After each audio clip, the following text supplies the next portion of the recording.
আমি ডাকছি কিন্তু ভাইয়া সারা শব্দ নেই। হঠাৎ ভাইয়া 2 হাত বাড়িয়ে হ্যাচকা টানে আমাকে নিজের সাথে মিশিয়ে নিল। কি করছো ভাইয়া, ছাড়ো। তোকে মানা করেছিলাম না, তবুও আসলে কেন? ভাইয়া আমি তোমাকে খাবারটা দিতে এসেছিলাম, ছাড়ো প্লিজ। কেউ দেখলে খারাপ ভাববে, ছাড়ো।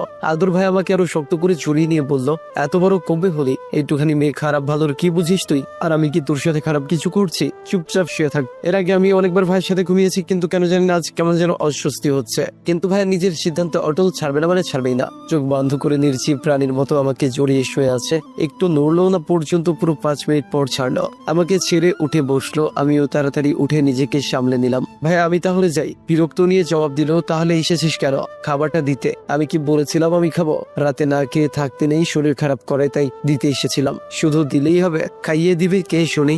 মানে বাংলাতেই তো বললাম, না বোঝার মতো করে তো বলিনি। আমি খাইয়ে দিব তাই বলছো? দরজাটা লাগিয়ে দিয়ে সোফায় গিয়ে বস, আমি ফ্রেশ হয়ে আসছি।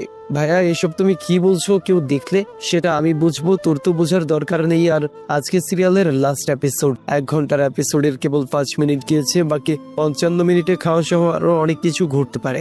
যদি অন্য কিছু ঘটাতে না চাস তাহলে চুপচাপ যা বলছি তাই কর, তা না হলে আমি কি করবো ভালো করেই জানিস। আর হ্যাঁ, এই 55 মিনিটে কেউ উপরে আসে তোর দূর টিভির রুম থেকেও বের হবে না, তাই তোকে বাঁচানোর কোনো অপশন নেই। ভাইয়ার কথায় বেশ অবাক হলাম। কি চাই ভাইয়া আমার কাছে? এমন অদ্ভুত আচরণ করে কেন? ওকে আমাকে খারাপ নজরে দেখে? কিরে কি ভাবছিস? কথা ঘোরানোর জন্য তাড়াতাড়ি বললাম, তুমি সিরিয়াল দেখো ভাইয়া? আমি সিরিয়াল দেখবো কেন? আমি জানতাম আজ সিরিয়ালের শেষ এপিসোড, আর আমি সেই সুযোগটাই খুঁজছিলাম। যাই হোক, তুই অযথা সময় নষ্ট করছিস, সামনে থেকে সর, ওয়াশরুমে যাব। বাই দ্য ওয়ে, যদি পালানোর চেষ্টা করিস ধরে এনে মেরুর ঠ্যাং ভেঙে দিব।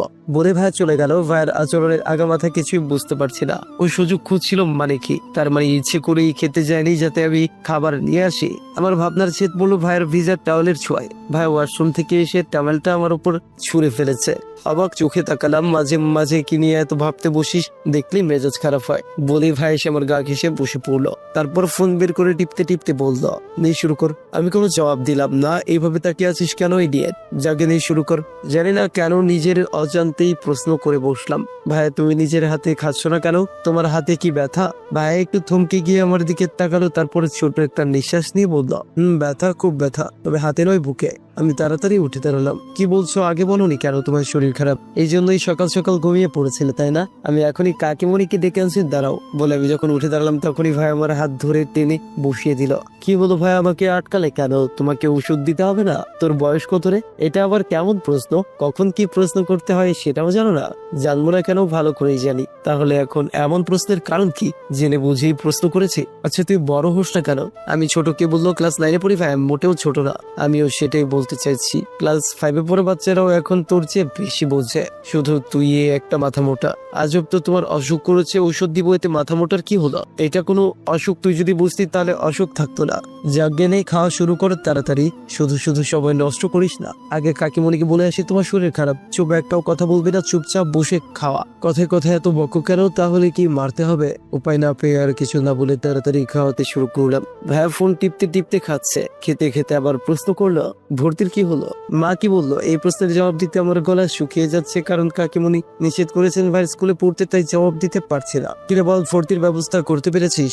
ভাইয়া বলছিলাম তুমি একবার কাকিমণিকে বলো না, তাহলে আর কেউ আপত্তি করবে না। তোমার কথা তো বাসার সবাই শোনে। আমি বলবো কেন? আমার যাকে বলার তাকে তো বলেছি, আর তার সেটা শুনতে হবে না হলে একটা মারও মাটিতে পড়বে না। আমার কথা সবাই কেন শুনে জানে? কারণ আমি কখনো উল্টো পাল্টা কথা বলি না, তাই সবাই শুনে, বুঝেছিস? এটা যদি উল্টো পাল্টা ব্যাপার হয় তাহলে আমাকে দিয়ে কেন বলাতে হবে? ভাই এমন কেন নিজের ইচ্ছেগুলো আমার উপর চাপিয়ে দেয়, কিন্তু সব এমন ভাবে করে যেন কেউ তাকে কোনো দোষ দিতে না পারে।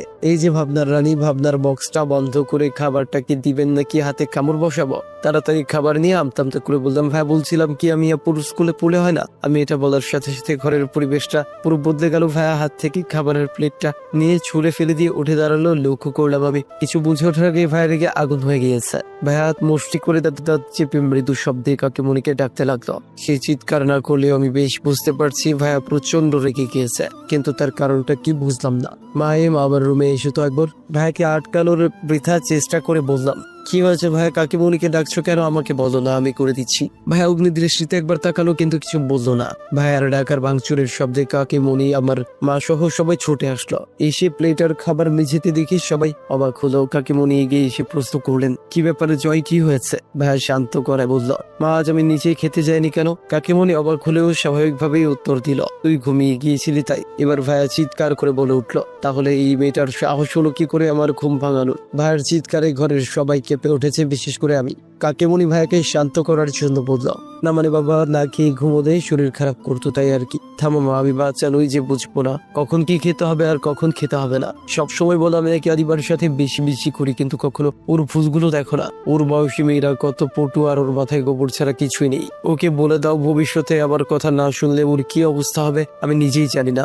এবার ভাই আমার দিকে এগিয়ে এসে বলল, এই বাসায় থাকতে হলে মানুষের মতো চলতে হবে, আমার কথা মানতে হবে, বুঝেছিস? তুই এমন অগোছালো ছন্দ ছাড়া পশুর মতো চলা যাবে না। যদি আমার কথা না শুনিস তোর সাথে কি ঘটবে সেটা নিশ্চয়ই বুঝতে পারছিস।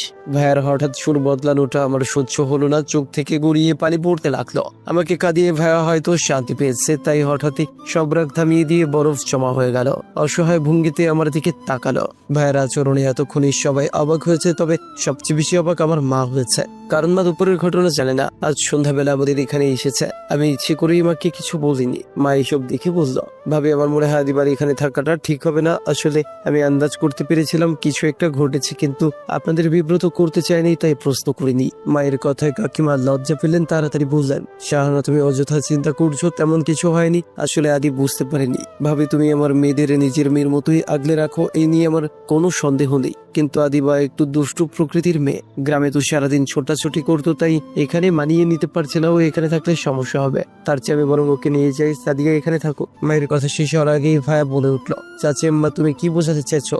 মা তোমার মেয়েদের আদর করেন আর আমি তোমার মেয়ের উপর অত্যাচার করি? সিসি বাবা কি বলছিস? আমি এভাবে বলতে চাইনি। তুমি কি বললে সেটা বড় কথা নয়, বড় কথা হলো আমি আদিবার বড় ভাই। আদিবার সাহস হয় কি করে বড় ভাইয়ের মুখে মুখে কথা বলার? আর তুমি না কি করে ওকে লাই দিচ্ছ?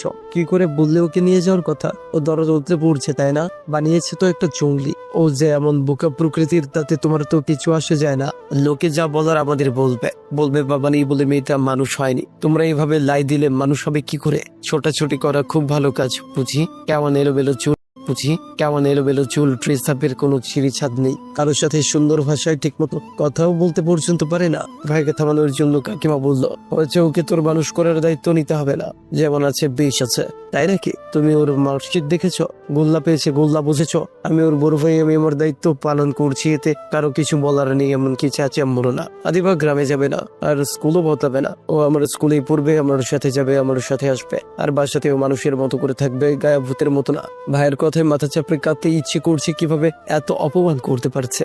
গ্রামে তো সবাই এমন ভাবেই থাকে, তাই বলে এইভাবে অপমান করতে হবে না। এই গন্ডারের কাছে আমি থাকবো না, কিছুতেই না। কিন্তু যেভাবে বললো মা আমাকে কিছুতেই নিয়ে যাবে না, তবে শেষ একটা চেষ্টা করতেই হবে। আমি 70% নাম্বার পেয়েছি, ভাইয়ের চেয়ে ভালো রেজাল্ট আমার দরকার নেই, আর আমি যেমন আছি তেমনই ভালো, বুঝেছো? আমি চলে যাব। কথা শেষ করার আগে ভাইয়া হাত দিয়ে থামিয়ে দিয়ে বলল, অনেক বলেছিস আর না, রাতটা অনেক লম্বা, আগে রাত পার হোক, তারপর দেখা যাবে সকালে কে যায় আর কে থাকে। বৌদি হন হন করে সেখান থেকে চলে গেল। বুঝতে পারলাম রাতে আমার কপালে দুঃখ আছে, তার ইঙ্গিত দিয়ে গেল। ভাইয়া চলে যাওয়ার পর কাকিমণি মাকে বলল, শাহানা কিছু মনে করো না, আসলে বেশি আদরে ছেলেটা উচ্ছন্নে গিয়েছে, কারো কথা শোনে না। কি বলছো ভাবি? জয় উচ্ছন্নে যাবে কেন? ওর মতো ছেলে লাখে একটা হয়। নিজের বোনের কথা এত কিভাবে বলো তো? জয় যা যা বললো সবই ঠিক বলেছে, আদিবার বদলানো দরকার। আমিও তো চাই আমার মেয়ে ফিটফাট পরিপাটি হোক। ও এখানে থাকলেই সব ভালো হবে, দেখে নিও। এখানে থাকলে আমার যে কি হবে সেটা শুধু আমি জানি, বন্ধ করে ওর রূপটা যে কি সেটা তো কেবল আমি জানি। আদিবার অনিচ্ছা সত্ত্বেও আদিবাকে আদিত্যদের বাসাতেই থাকতে হলো, আর স্কুলও বদলাতে পারলো না। আদিত্যের নজরদারি থেকে মুক্তি মিলল না তার। এইভাবেই দিন কেটে যাচ্ছিল, কিন্তু হঠাৎ একদিন রাত 10টা, কিন্তু আদিবার বাসায় ফেরার নাম নেই। আদিবা কখনো রাতে বাইরে থাকা তো দূর, স্কুলে ছাড়া সে বাসার বাইরে পর্যন্ত যায় না। স্কুলেও যায় আদির সাথে, মোট কথা আদিবা একা একা কোথাও যায় না, তাই বাসার সবাই দুশ্চিন্তায় পড়ে গেল। সময় যত বাড়ছে ততই উদ্বেগ বাড়ছে, কিন্তু কেউ পুলিশে কমপ্লেন করতে পারছে না, কারণ সবার ধারণা এর পেছনে আদির হাত আছে। জেনে শুনে নিজের ছেলের বিপদ কেই বা ডেকে আনতে চায়। আদিত্যের বাবা মা সহ আদিবার মা এবার আদিত্যের রুমে গেলেন। আদিত্যের বাবা কড়া গলায় বললেন, 5 মিনিট সময় দিচ্ছি, এর মধ্যে আদিবাকে ফিরিয়ে আনবি, তা না হলে আজ আমার চেয়ে খারাপ আর কেউ হবে না। বাবার কথা শুনে আদি গাছের ভাব নিয়ে জবাব দিল, আমি কি করে ফিরিয়ে আনবো? আমি জানি না কেউ কোথায়। আমাদেরকে কি তোর এতটাই বোকা মনে হয়? আদিবা হারিয়ে যাবে আর তুই শান্ত মনে বাসায় বসে থাকবি, এটাও বিশ্বাস করতে হবে? তুই যদি না জানতে আদিবা কোথায়, তাহলে এতক্ষণে সারা শহর মাথায় করে ফেলতি। এমন ভাবে বলছো যেন আদিবা আমার প্রেয়সী, তার জন্য আমার দেওয়ানা হয়ে যেতে হবে।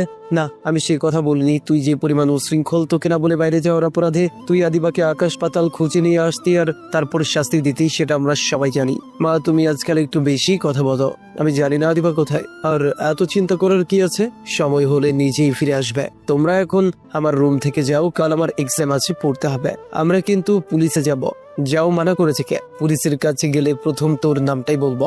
এমন ভাবে কথা বলছো যেন আমি একজন কিডন্যাপার, ওকে কিডন্যাপ করেছি। মা, ফালতু কথা বাদ দিয়ে যাও তো এখান থেকে, আমার আর ভালো লাগছে না এইসব। আদিত্য সবাইকে বের করে দিয়ে দরজা লাগিয়ে দিল।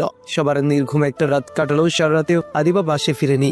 ভোরবেলা বাসার কাজের মহিলা দৌড়াতে দৌড়াতে বাসায় ছাদ থেকে নিচে নেমে আসলো। খালুজান, জলদি ছাদে চলেন, আদিবা আফামনি ওইখানে অজ্ঞান হয়ে পড়ে আছে। কথাটা শুনে মাত্র সবাই ছুটলো ছাদের দিকে। ছাদে গিয়ে সবার চোখ চরক গাছ। সত্যি আদিবা পড়ে আছে, হাত পা বাঁধা, মুখেও টিপ লাগানো। আদিবার মা নিচে বসে আদিবার মাথা কোলে নিয়ে চোখের জল ছেড়ে দিলেন। আদিত্যের বাবা তাড়াতাড়ি আদিবাকে ঘরে নিয়ে এসে চোখে মুখে পানি দিলেন। কিছুক্ষণ পর আদিবার জ্ঞান ফিরলো, কিন্তু তার চোখ মুখে ভয়ের ছাপ। সে তার মাকে জড়িয়ে ধরে হাউমাউ করে কাঁদতে শুরু করলো। আদিবা শান্ত করার জন্য আদির বাবা বললেন, তোর এই অবস্থা কি করেছে আদিবা? একবার শুধু বল, তারপর আমি তার কি অবস্থা করি শুধু দেখবি। আদিত্যের বাবা কড়া গলায় বললেন। আদিবা কাঁদতে কাঁদতে জবাব দিল, ভাইয়া। কথাটা শোনা মাত্র খেপে গেলেন আদির বাবা। আদিত্যের এত সাহস, আজ ওর একদিন কি আমার একদিন। তিনি রাগে ছটফট করতে করতে ছুটে গেলেন আদিত্যের ঘরে। আদি ঘুমাচ্ছিল। আহমেদ সাহেব তাকে ঘুম থেকে জাগার সুযোগ না দিয়ে নিজের বেল্ট দিয়ে মারতে শুরু করলেন। আদি কিছু বুঝে ওঠার আগেই কয়েকটা আঘাত পড়লো তার পিঠে। আদি উঠে বোঝার চেষ্টা করতে লাগলো কি হয়েছে, কিন্তু তাকে কোনো সুযোগ দেওয়া হলো না। আহমেদ সাহেব আদিকে টেনে নিচে নিয়ে আসলেন, তারপর সর্বোচ্চ শক্তিতে মারতে শুরু করলেন। সেখানে সবাই উপস্থিত থাকলেও আজ কেউ বাধা দিল না। সবচেয়ে আশ্চর্যের বিষয়, আদিত্য নিজেও বাধা দিচ্ছে না। তাকে দেখে মনে হচ্ছে সে যেন আগে থেকেই জানতো তাকে এইভাবে মারা হবে, তাই চুপচাপ দাঁড়িয়ে মার খাচ্ছে। আহমেদ সাহেব মারতে মারতে হাঁপিয়ে উঠলেন। আদিকে ছেড়ে দিয়ে বলতে লাগলেন,